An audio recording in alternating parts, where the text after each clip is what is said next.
Hi educators, happy Wednesday. I wanted to jump on today and talk about scheduling. For those of you who don't know me, my name is Sawyer and I am one of the co-founders of Educators First. And one of the things that we do is hop on and talk about little techniques that could help you out and whatnot. And tonight we're going to talk about scheduling. So, funny story. So last week was actually my week to talk, and obviously I got off track and I didn't put it in my schedule like I normally would do.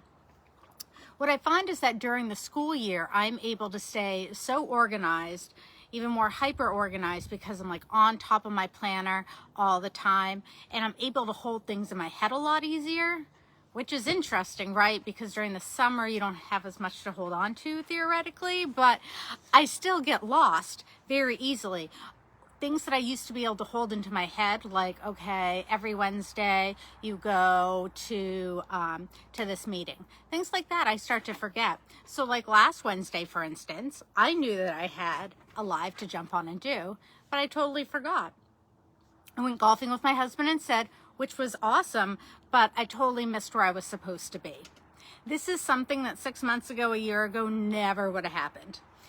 And I even find that with the pandemic, it makes it worse also. Like all of a sudden, all of these different things that we used to be able to hold on to in our brain are just like trickling away. So, what do you use for a schedule? How do you keep yourself kind of on track with what day it is, with any sort of routine that you have? For instance, I really don't know what day it is. I've been off of work since Friday. I go back to work again tomorrow. So, I feel like it's Sunday. I have no idea, so I don't even check the mail or whatnot. Anyways, so what do you use for a schedule? Do you put things in your Google Calendar? Do you have a journal, planner that you write in? Are you a Post-it person? What kind of calendars do you have? Do you love calendars and you have them on the wall and you have them in your car and you just love to feel organized? What do you do? So what I've had to start doing, especially this summer, is I've started to set my alarm. That is the only way I'm remembering to do things, because otherwise it's just gone, right? And how odd is it that our stress level can be so high that that's why we're not able to hold on to all of the things that we typically could have held on to. So if you're the type of person who really doesn't like to stick to a schedule, really structured, one thing that you could do is what's called block scheduling, and allow yourself during those couple of hours to just do whatever you want, as long as maybe it's just cleaning. So for somebody else, they might have a list of what they want to clean, but maybe for you, it's just better to say, these 2 hours I'm going to clean, because it's too confining for you to have this structured list of what you need to do. So let's see. Robin says, right now I'm kind of in between routines. So like you, having trouble keeping track, but typically I love Post-its and my Google Calendar. Agreed. Yeah, I've had to teach some people how to use Google Calendar recently. Some of the people I work with, it's been really beneficial, and they're actually doing very well on it, as a side note.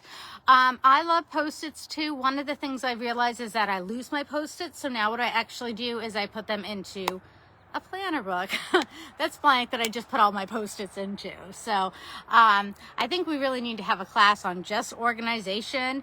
And I know that our theme going into September this year is actually going to be on kind of scheduling, organization, finding balance, jumping into the school year. So that's something that we're going to be talking about. And coming up for this next school year, we actually have themed months.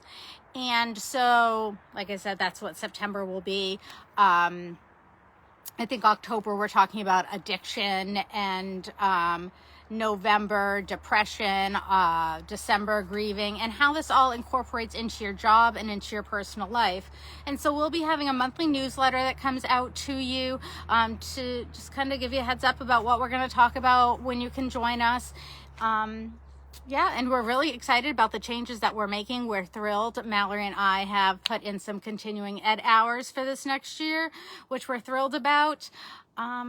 yeah, so I hope that you all had a great long weekend. I know that I did. You will be on to see Mallory next week. And hey, let me know what you're doing to schedule right now and how you're going to improve that this week.